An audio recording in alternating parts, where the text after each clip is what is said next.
வணக்கம், இது உங்கள் தினக்கதிர். எங்கள் சேனலுக்கு வரவேற்கிறோம். 1971 ஆண்டு மக்கள் தொகை கணக்கெடுப்பு மக்களவை தொகுதிகளை எல்லை நிர்ணயம் செய்வதற்கு 2086 வரை மேலும் 30 ஆண்டுகளுக்கு அடிப்படையாக இருக்கும் என்று பிரதமர் நரேந்திர மோடி நாடாளுமன்றத்தில் உறுதியளிக்க வேண்டும் என்று தமிழ்நாட்டில் உள்ள 59 அரசியல் கட்சிகள் ஒருமனதாக கோரிக்கை விடுத்துள்ளன. முதல்வர் ஸ்டாலின் தலைமையில் நடைபெற்ற அனைத்து கட்சி கூட்டத்தின் போது இந்த கோரிக்கை முன்வைக்கப்பட்டது. இதை உறுதி செய்வதற்கான அரசியலமைப்பு திருத்தத்தை வலியுறுத்தி ஒரு தீர்மானம் நிறைவேற்றப்பட்டது. 2026 ஆண்டு எல்லை நிர்ணய நடவடிக்கையின் சாத்தியமான தாக்கங்கள் குறித்து விவாதிக்க இந்த கூட்டம் கூட்டப்பட்டது. தற்போதைய மக்கள் தொகை புள்ளி விவரங்களின் அடிப்படையில் இட ஒதுக்கீட்டை அடிப்படையாக கொண்ட எந்தவொரு நடவடிக்கையையும் கட்சிகள் கடுமையாக எதிர்த்தன. இந்த கோரிக்கைகளை மேலும் மேம்படுத்தவும், இந்த விவகாரத்தில் பொதுமக்களிடையே விழிப்புணர்வை ஏற்படுத்தவும் தென் மாநிலங்களைச் சேர்ந்த எம்பிக்கள் அடங்கிய கூட்டு நடவடிக்கை குழுவை அமைக்கவும் தீர்மானம் முன்மொழிந்தது. எல்லை நிர்ணய நடவடிக்கைக்கு அனைத்து கட்சி கூட்டம் ஒருமனதாக தனது எதிர்ப்பை பதிவு செய்தது.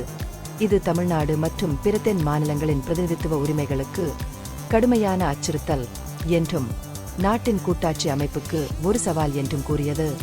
அழைக்கப்பட்ட 66 கட்சிகளில் பாஜக, நாம் தமிழர் கட்சி மற்றும் 5 சிறிய கட்சிகள் மட்டுமே கூட்டத்தை தவிர்க்க தேர்ந்தெடுத்தன. முதல்வர் ஸ்டாலின் எக்ஸில் ஒரு பதிவில் எல்லை நிர்ணயத்திற்கு எதிரானது அல்ல, ஆனால் முற்போக்கான மாநிலங்களுக்கு எதிரான ஒரு கருவியாக அதை பயன்படுத்த அனுமதிக்காது என்று வலியுறுத்தினார். கூட்டத்தில் நிறைவேற்றப்பட்ட மற்றொரு தீர்மானம், நாடாளுமன்ற இடங்கள் அதிகரிக்கப்பட்டால் மக்களவையில் தமிழ்நாட்டின் தற்போதைய பங்கான 7.18% எந்த சூழ்நிலையிலும் குறைக்கப்படக்கூடாது என்று வலியுறுத்தியது. தமிழ்நாட்டின் நாடாளுமன்ற பிரதிநிதித்துவம் முழுமையான எண்ணிக்கையிலோ அல்லது மொத்த இடங்களில் சதவீதத்திலோ குறைக்கப்படாமல் இருப்பதை மத்திய அரசு உறுதி செய்ய வேண்டும் என்று தீர்மானத்தில் கூறப்பட்டுள்ளது. அனைத்து கட்சிகளும் தங்கள் அரசியல் வேறுபாடுகளை ஒதுக்கி வைத்துவிட்டு ஒரு ஐக்கிய முன்னணியை முன்வைத்ததற்கு ஸ்டாலின் நன்றி தெரிவித்தார். பிப்ரவரி 14, 2024 அன்று தமிழ்நாடு சட்டமன்றம் ஏற்கனவே ஒரு தீர்மானத்தை நிறைவேற்றியதாகவும், மாநிலத்தின் அரசியல் உரிமைகள் மற்றும் கூட்டாட்சி பிரதிநிதித்துவத்தை பாதுகாக்க வேண்டியதன் அவசியத்தை வலியுறுத்தியும் அவர் நினைவு கூர்ந்தார். முன்மொழியப்பட்ட எல்லை நிர்ணயம் செயல்படுத்தப்பட்டால் தமிழ்நாடு 8 எம்பி இடங்களை இழக்க நேரிடும் என்றும், இது தேசிய அரசியலில் அதன் குரலை பலவீனப்படுத்தும் என்றும் அவர் எச்சரித்தார். மொத்த மக்களவை இடங்களின் எண்ணிக்கையை ஆகஸ்ட் 848 உயர்த்தினால் தமிழகம் தனது தற்போதைய பங்கை தக்கவைத்துக் கொள்ள கூடுதலாக 22 இடங்களை பெற வேண்டும்.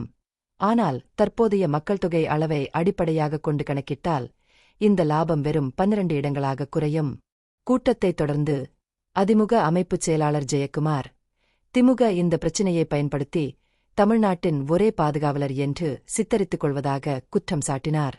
இதற்கிடையில் நடிகரும் டிவிகே தலைவருமான விஜய் ஒரு விரிவான அறிக்கையில், நாடாளுமன்ற அமைப்பை முதலில் சீர்திருத்தம் செய்யாமல் மக்களவை இடங்களின் எண்ணிக்கையை அதிகரிப்பது பயனற்றதாக இருக்கும் என்று வாதிட்டார்.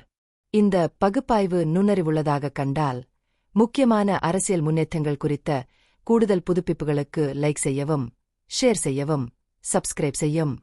இது உங்கள் தினக்கதிர். நன்றி.